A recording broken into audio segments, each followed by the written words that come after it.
All right, welcome back. This is not the first time Armenia has crossed its limits. It has happened in the past, but of course, this time tensions have dramatically escalated. Who is benefiting from these tensions? Who is trying to maintain the status quo? Because one thing is for certain: areas and territories. Azerbaijani areas and territories are occupied by Armenia. The territories which are occupied by Armenia are legally belong to Azerbaijan. So, what would solve this international dispute, and how will this dispute solve? Let's take a look at the map so that you can understand it in a better way. How the territories are divided among Armenia and Azerbaijan. So, if our cameraman can zoom in, this is the Nagorno-Karabakh region. This is one of the main reasons for dispute between Azerbaijan and Armenia. Years have passed, but a concrete resolution to this problem has not been found yet. And another important territory I would like our camera to focus on is this one. This area also belongs to Azerbaijan, but it is under the control of Armenian military. In other words, it is occupied by Armenia. So if I have to put it into context, this whole area belongs to Azerbaijan, but unfortunately, so far, the area still remains under Armenian occupation. Now, another important point here. Remember, I mentioned who is benefiting from this. Is someone trying to provoke this conflict or not? Now, focus on the military bases here. Russia maintains 2 military bases in Armenia. It is getting much clearer now that someone is backing Armenia when it comes to the latest escalation of tensions between Armenia and Azerbaijan. Which country is backing it? Well, the answer lies in these military bases right here. And then another important and quite interesting fact here. There are also 2 NATO training centers here in Georgia, which is not far away from where the latest escalation of tensions took place between Armenia and Azerbaijan, right here, Tovuz. Over the past years, disputes, tensions, skirmishes have taken place in this region. But now, the conflict is moving upwards. Tovuz, this is sovereign Azerbaijani territory. This is where Armenia is trying to attack Azerbaijan, right in its sovereign territory. What is Armenia trying to achieve? Is Armenia hinting an all-out war? And for sure, an all-out war is not something the region can afford, especially when the world is going through COVID-19, when Libya, Syria, and other countries across the world are struggling with wars. So, of course, a peaceful resolution to this conflict is something that everyone wants at the moment, but it does seem like some countries do not want a peaceful resolution to this conflict. Let's discuss this further. Joining us now from Baku, Azerbaijan, is Mr. Ahmad Shahidov. He's a human rights defender, head of Azerbaijan's Institute for Democracy and Human Rights. Mr. Shahidov, thank you very much for joining us. First and foremost, what is happening in Baku right now? How are the people of the country reacting to the flare-up of tensions? Well, the current situation on front line is very tension, and as you know, after one day break on the morning of July 16, units of the Armenian armed forces again attempted to attack Azerbaijani positions on the side of Tovuz region of the Azerbaijan-Armenia state border, and at the same time the villages of Agdam, Dondar Gushchu and Vahidli of the Tovuz region were fired from large caliber weapons and mortars, and there are no casualties among the civilian population, but currently there are active fights in this direction. And I want to remind that starting from July 12th, from Sunday of this week, Armenia has been committed military provocations in the direction of Tovuz on the Azerbaijani-Armenian border. And in response to these provocations of the enemy, the Azerbaijan army began to take retaliatory measures. Within a short period of time, a number of Armenian military facilities, permanent or firing positions, military equipment, and other bases were destroyed. And unfortunately, the Azerbaijani side also has losses, and 12 of our servicemen were martyred, and one of them is a general. It's first experience that the general was killed in a front line.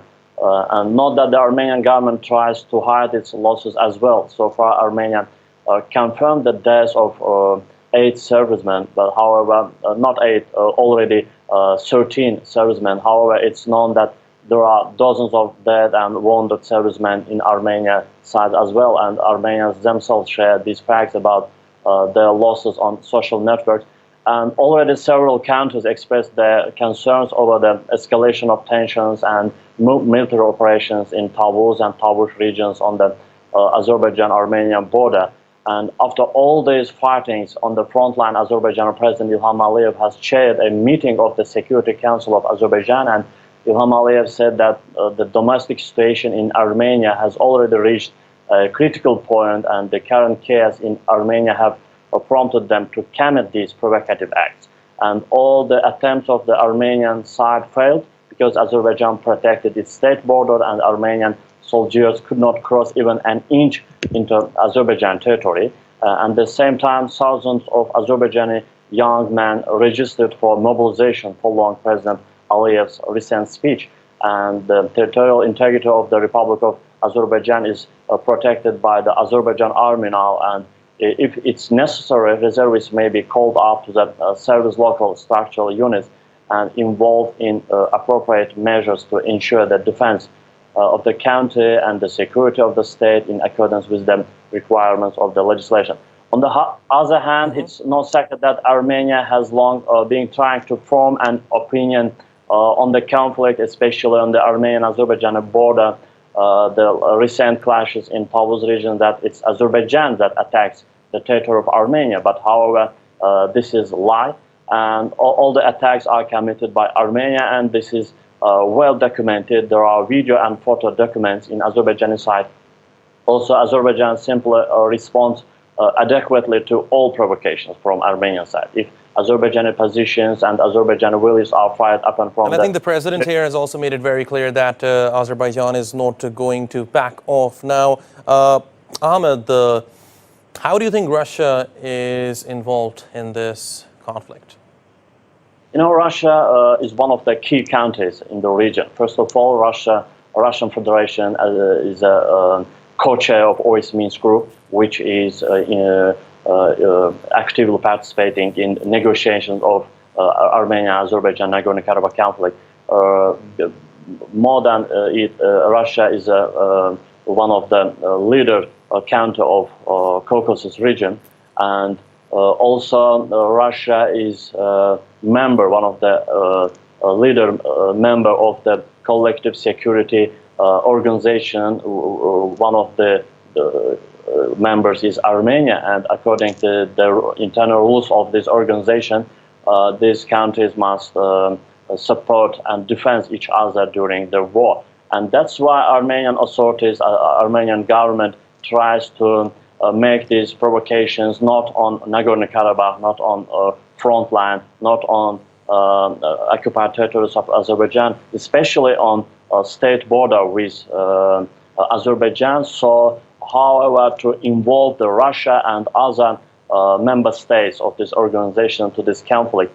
But there is no negative statement from Russian Federation regarding this conflict. Just Russian Foreign Minister, Mr. Sergei Lavrov, declared that they call all sides to not violate the ceasefire and to calm down. But another country, especially Turkey, Pakistan, they declared their full support to Azerbaijan in this conflict. Also, we have some news today that Turkish military planes F-16 already have some flights over the Armenia today, and it's also another sign of support to Azerbaijan. Don't you think it means that if this conflict, God forbid, continues, it is going to turn into a wider regional issues where countries such as... Everything is possible because there is no country in the world, there is no UN member state that openly support Armenia in this conflict. Maybe they can support the internal policy of Armenian government, but no any country in the world openly support Armenia in this conflict. And what about Azerbaijan? We have very close brotherhood countries, friend countries like Turkey, Pakistan, another Turkish republic that support territorial integrity of Azerbaijan.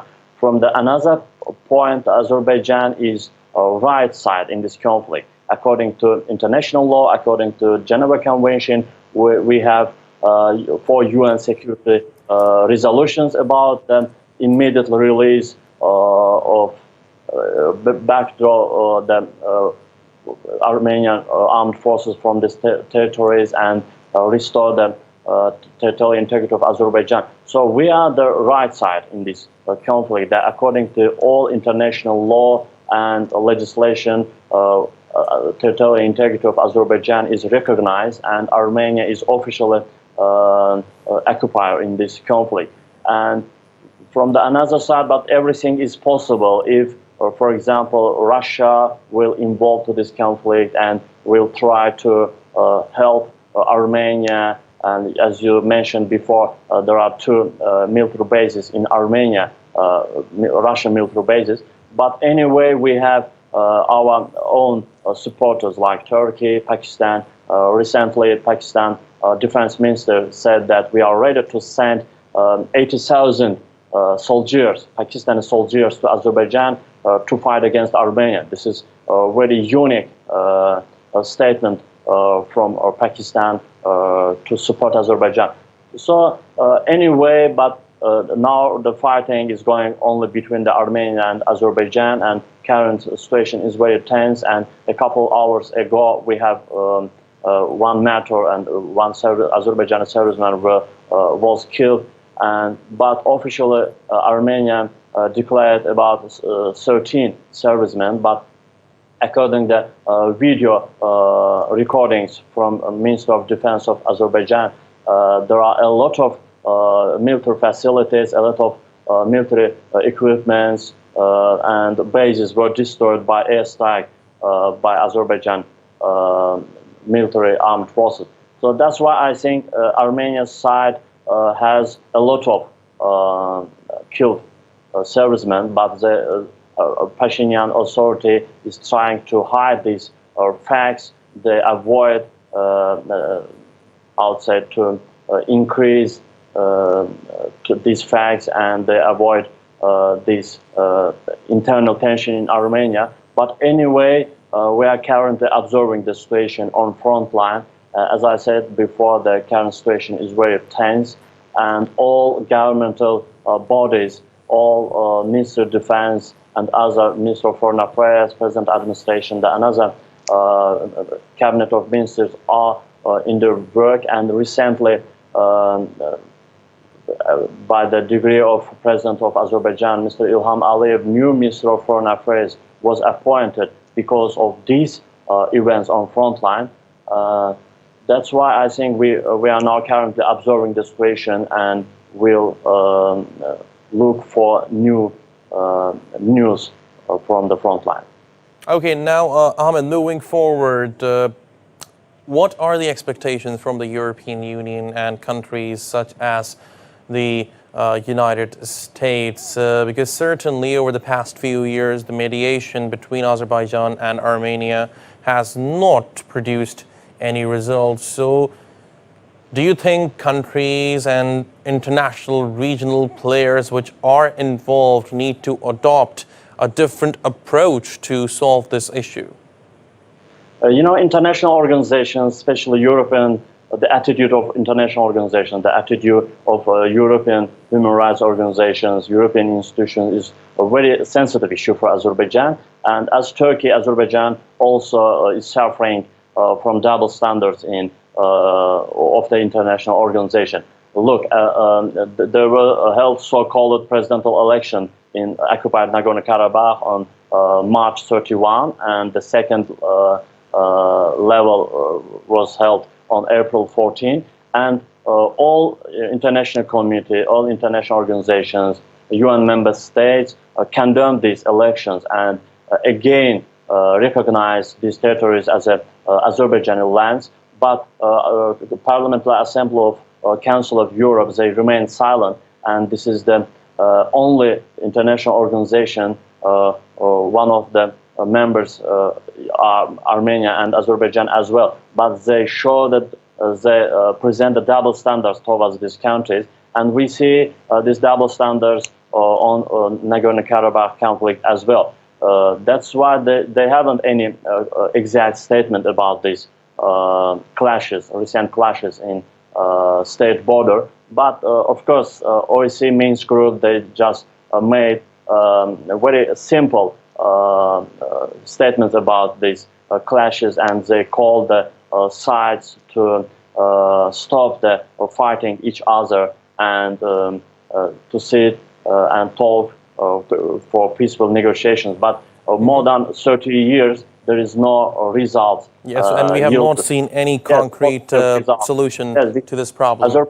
Azerbaijan is a very peaceful country. We are always for peace in these negotiations. But over the 30 years, Armenia, by increasing their time, they try to gain the time, and by this way, I'll say to get these territories, Nagorno-Karabakh, as recognized as independent country. But Azerbaijan will never reconcile with this occupation of their lands, but at the same time, with the peaceful negotiations, we're trying to have more strong military army, and by supporting Turkey and another our partner countries, we have very strong army in the region, and the time is today to of course, and it does seem like that other countries such as the brotherly nations like Pakistan, Turkey, they have all extended their support. Thank you very much, Ahmad Shahidov, for talking to us on ANews. We really appreciate your analysis. And that was Ahmad Shahidov. He was speaking to us live from Baku, Azerbaijan. And now we'll move forward with our exclusive